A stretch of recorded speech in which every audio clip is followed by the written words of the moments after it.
Have you ever planned for a trip, got all excited from the place you're going to go to, the trips, the accommodations, and the food you're going to eat, but then to realize that you don't have the money to do so? Or worse still, you went ahead with it and suddenly there's a huge hole inside your bank account. I've been there too, and today I want to share with you one system that you can use today so that your next trip is not going to turn it into a financial stress. Oh, really?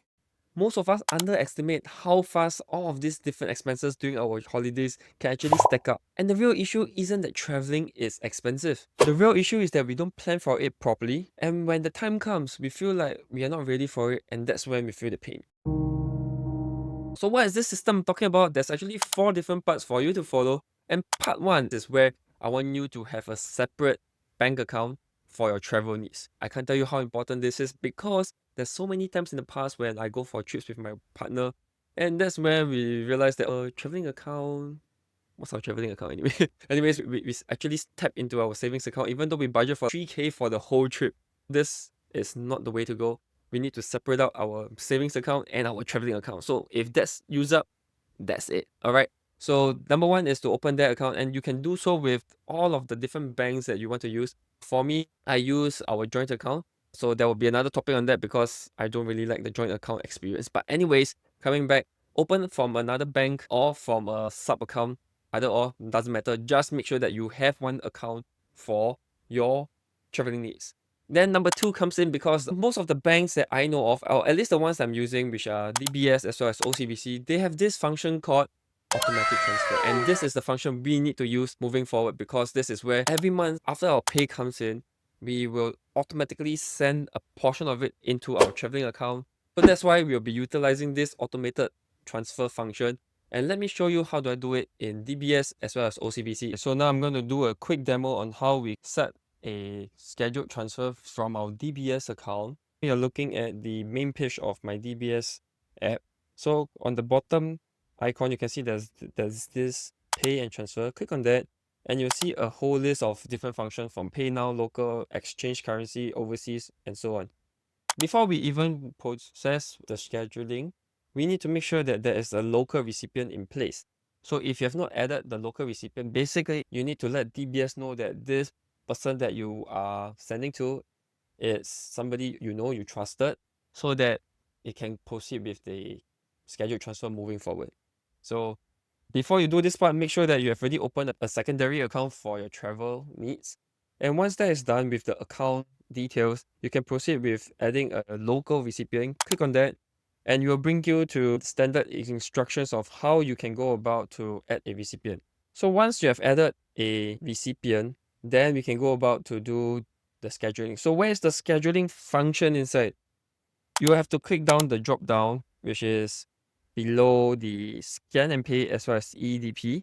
Click on that, you can see that there's actually another function below called schedule. So click on the schedule and that will bring you to the scheduled transfer window. Yeah. So over here you can see that there's a one-time transfer as well as a recurring. Click onto the recurring side, and now I am going to click on the schedule now to send to myself. So click on the local because this is a local function, and now we just need to select a recipient. So as per what you have added in your recipient previously, this is where you have selected the recipient account, which is your traveling account, and that's where you can key in the amount of money you want to put in. So over here I'm just going to put in $200 for example, but in the next segment I will share with you how do we actually find out how much do we save aside for our traveling needs. Alright, so stay tuned on that. But let's continue back on this, on how to schedule using the DBS app. Okay, so the important thing isn't the purpose of transfer or even adding a comment for recipient, but more importantly is actually the schedule details, which is at the bottom. So right now we need to select how often we want to do this. So since we are talking about a direct and automatic transfer from our income directly, that's where we select every month. Of course, if you want to do a different frequency, that's up to you as well. And for the start on date, right, usually I will find out what is the day where my payrolls comes in, and I will do it the day after just to be safe. So once that is done, you can set on the date if you want. So for example, I want to set it on the 23rd of October. You can even set an end date if you want, but for now, I'm not going to set on that because I'm just assuming that I'm going to be working for a long time. So once that is done, you can click on next. And they'll ask you to review. So do the standard reviewing process. Okay, make sure everything is alright. And then click on the schedule now. And that is how you actually can schedule a transfer automatically from your DBS into your traveling account. So right now, I'm going to show you how we do the same thing for the UOB. So let's go. Okay, so this is the UOB interface that you'll be seeing for my UOB friends out there. All we need to do now is to click on the middle button where you can see a pay and transfer. Click on that and you can see that there's the pay or transfer with a lot of selections. But before we go ahead with the scheduling, we need to make sure that we have added a payee, which is at the bottom. Just click on that. And this is where we need to fill in all the other particulars that we want to. So once we have submitted, and because we just submitted this account, it takes around 12 hours according to UOB for you to stay protected and not get scammed.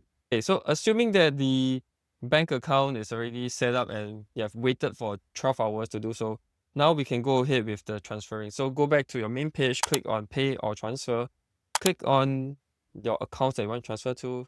For this time around, same thing, we can key in the amount to put in, which is in this example $200. And for the when, this is when you can actually set the dates that you would like to schedule it.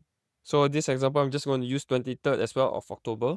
Click on done. And then you can see under frequency, this is where you can switch it to daily, once, weekly. I'm just going to go ahead with setting a monthly frequency. And number of times you can set it indefinite for a start. And yeah, just click on next. And there you go. This is how we actually finish setting up the automatic transfer for UOB as well as DBS Bank. So if you're using other providers, let me know if you need help, because I can find friends who have these accounts and I can do a demo video for you. So if you need that, do comment in the section below. Anyways, coming back, we have covered two things, and that is to have a need for a travel account. And secondly, we are going to be utilizing the automatic transfer, which I just showed you. Now, the next part will then be deciding how much do I transfer every single month into my traveling account. Actually, this is very subjective because I don't know how much budget you want to set aside for your holiday needs. But anyways, I would suggest you start with something that is very comfortable for you to put in every single month. For example, if you're earning like 3K and your take home is around 2.4K, maybe setting aside $100 to $200 every single month sounds like a good start to begin with. But of course, depends on you. You can start from the other angle, which is knowing what is my budget to begin with. Let's say this month my budget to go overseas is $3,600. I have around 1 year to save up this $3,600, which means every single month I need to start saving $300 from now, so that by then I do not feel a sudden draw of $3,600. But this draw actually has been done for the past 12 months, 300 every single month. The key idea is to break down this big number so that you do not feel it so daunting. And the small little contribution does adds up over time. And this travel account of yours, hopefully you don't deplete it in one trip. Maybe for this time round, your trip only uses $2,000. And then you just keep it at that. The 1,600, just save it for the next year. So use this money to keep rolling and rolling until it becomes a very big amount. And then you decide that, hey, maybe don't have to spend so much on traveling. And then you can take a portion out and use it to grow or invest, whatever not. Right? But the key idea is that this traveling account is purely for your travel needs, right? Including everything from your flight, accommodations, the food that you eat, the places you're going to go to, and whatever not. Everything is for traveling needs. Don't use your savings account. Okay, don't do that. Don't do that like what I did. Once you have set aside this amount every single month, let it automatically run. It's free from your mind space. And this is something that I suggest to some of the young people I met with previously at one of the events by our friends in Plain Mola group. Had a very good time to talk about money, talk about real talks, and it actually inspired me to go with this idea of how do we actually save up for our travel needs every single year, mindlessly, brainlessly. Okay, so if this video is helpful so far, do help me to like and also follow us for more, because there's going to be more contents coming up from my end. And last but not least, we have talked about the systems, right? Having the 4 steps. What is the number 4? The number 4 step is actually on the day itself. So that is where you have to keep track of all of these expenses. Yes, you can use the travel bank account to see how much money has depleted. But wouldn't it be nice to know exactly how much are you spending on, so that, whoa, this is where I'm spending most of my money. And this is something that can be insight for you to know that if I'm going to use this much for this trip, and if next time around I'm going to go for the same trip at the same place, the likelihood of me spending this amount is going to be around there, right? So this is where I would suggest you to use our GoodWhale Buddy. It's a free tool for you, everyone to use. It is embedded into WhatsApp or even Telegram. This is where you are. texting your friends. So imagine your buddy is there to chat with you to understand what are your needs.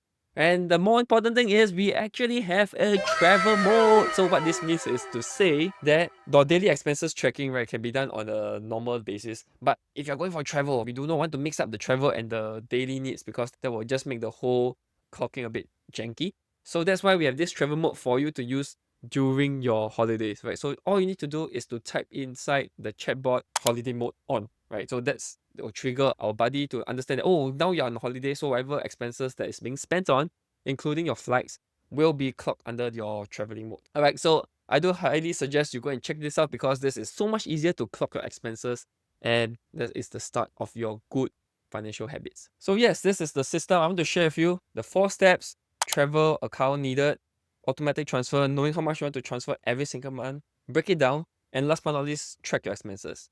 So with this system, I'm pretty sure you will definitely have money to go overseas every single year. So at the end of the day, going for holidays is not so much to spend money, but more to create memories as well as to spend it with the people that you love too.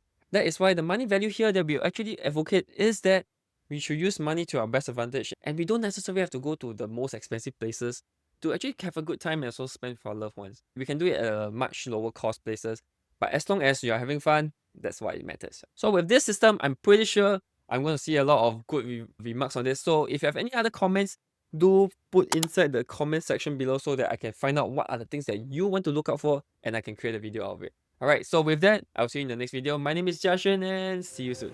Bye bye.